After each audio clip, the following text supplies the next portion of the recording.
Dulu sih gua SMP, gua datang ke acara, gua nggak tahu kenapa gue ditendang cuma karena mereka nggak ngerti dengan kebiasaan anak-anak metal. Ya kami selalu kalau acara ya di situ ada moshing, circle pit dan lain-lain, ada stage diving dan banyak yang belum mengerti saat era waktu gue SMP.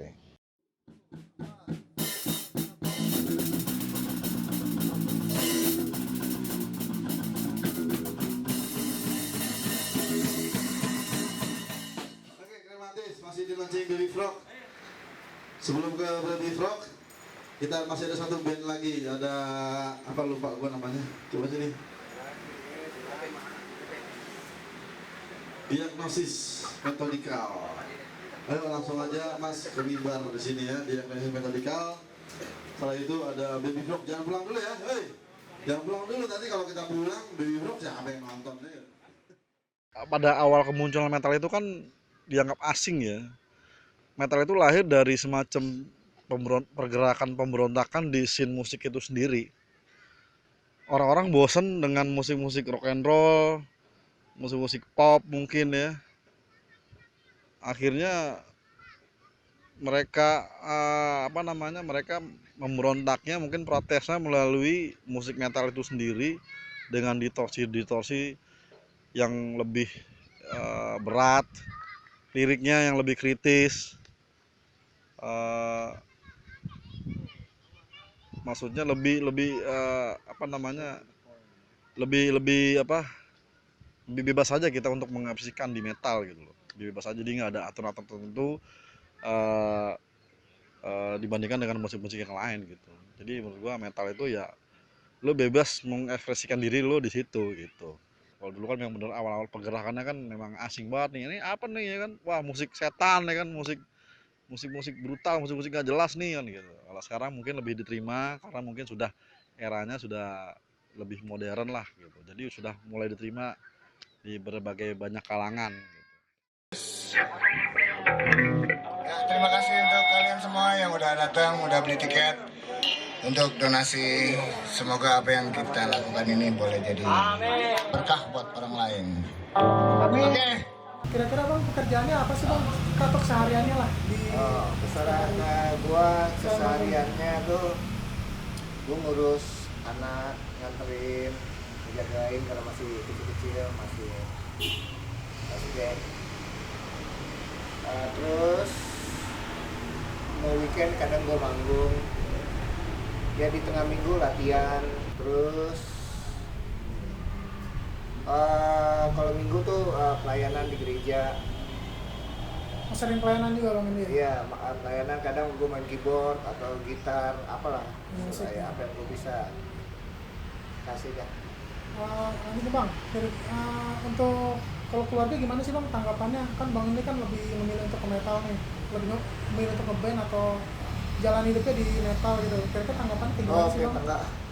Tanggapan keluarga tentang gue sebagai metalhead, kebanyakan mereka nggak setuju sih. Apalagi bokap gue dulu, gue suka metal tuh dari SD kelas 5 mau ke kelas 6 itu gue udah suka. Di SMP gue lebih mendalami, gue denger banyak band.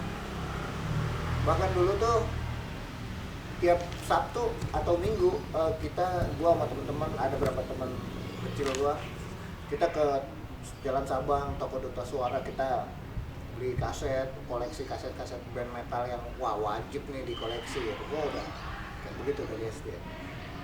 SMP bertumbuh sampai bokap gue kaget, gue banyak tahu tentang lambang-lambang setan gitu. Terus suka gambar-gambar di rumah. Sampai bokap gue tuh marah banget sama gue soal hal itu. Dia nggak setuju soalnya.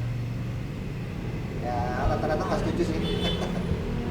Sampai sekarang tetap lanjut aja bang ya. Tapi mereka nggak setuju, tapi mereka menghargai apa yang gue lakukan, dan ya hasilnya ada, maksudnya bisa lihat.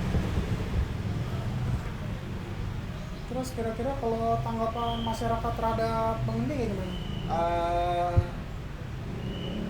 Sejauh ini sih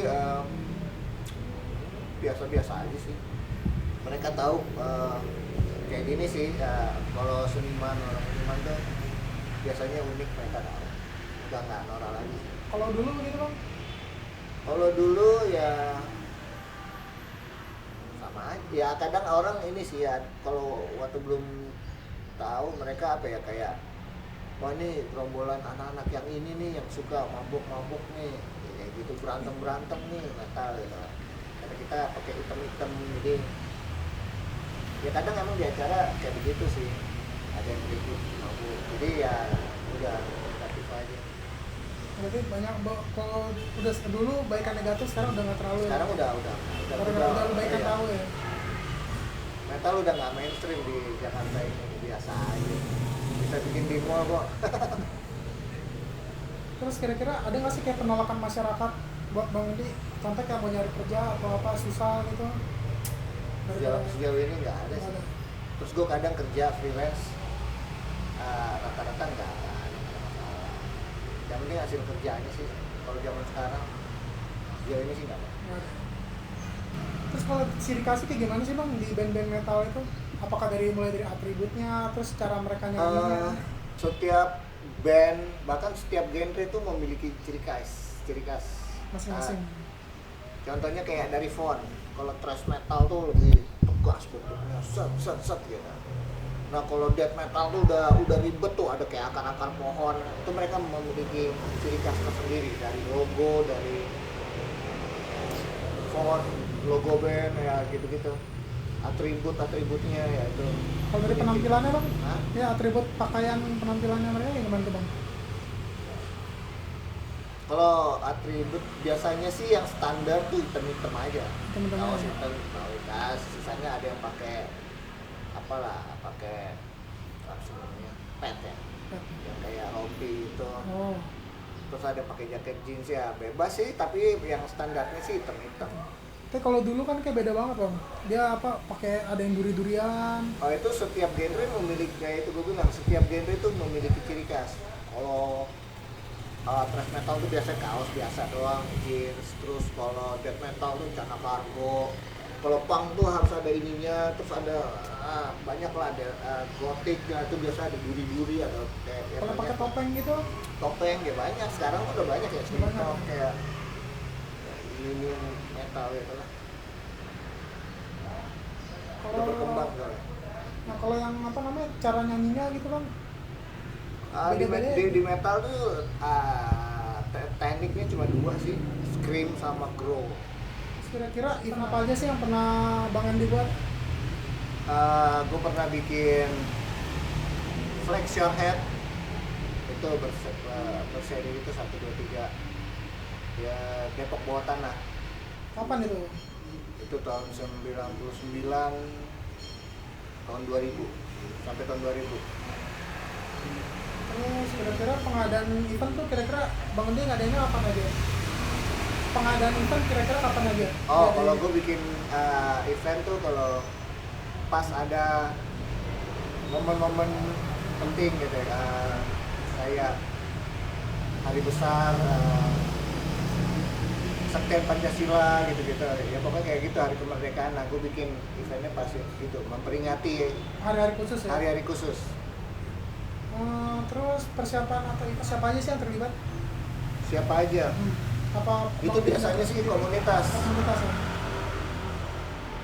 Komunitas teman-teman sendiri, teman-teman nongkrong yang sama-sama suka metal, kita ngumpul. Nah biasa kita yuk kita bikin acara kayak gitu sih. Kalau untuk proses pencarian dananya tuh kira-kira gimana bang? Kalau gue sih dulu kita patungan, panitia tuh ngumpul berapa orang nih, patungan ini patungan buat sewa ini. Dulu zamannya masih rental komputer gitu-gitu lah, print untuk bikin pamflet, sewa gedung kayak gitu dulu masih murah soalnya. Patungan nih? Kita biasa patungan. Nggak pernah dapat dari sponsor gitu? Kadang ada sih, kita ketemu donatur yang support kita, ya dia yaudah deh gue support segini. Waktu di Depok, pemerintah Depok juga support sampai kita tuh karena sering bikin, akhirnya pas berikutnya tuh kita nggak perlu sewa gedung, kita dikasih ya udah pakai deh tuh untuk berkreasi ya. Terus kira-kira event apa aja sih yang pernah Bang dibuat terus sukses atau ada event yang nggak sukses gitu? Sejauh yang gue bikin Flex Your Head sih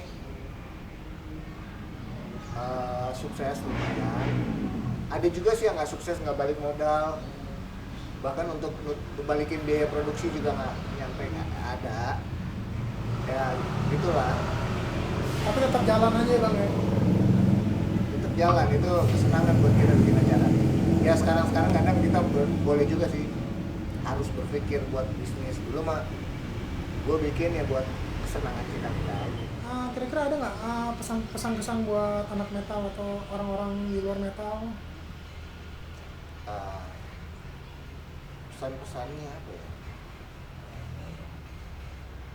Ya kami juga ada di antara kalian-kalian, jadi ya saling menghargai aja lah.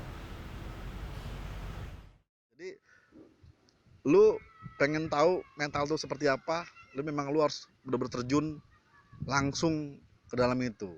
Kalau sudah lu nyebur, udah nyelam lu di situ, mungkin lu baru rasain mental tuh seperti apa. Itu aja.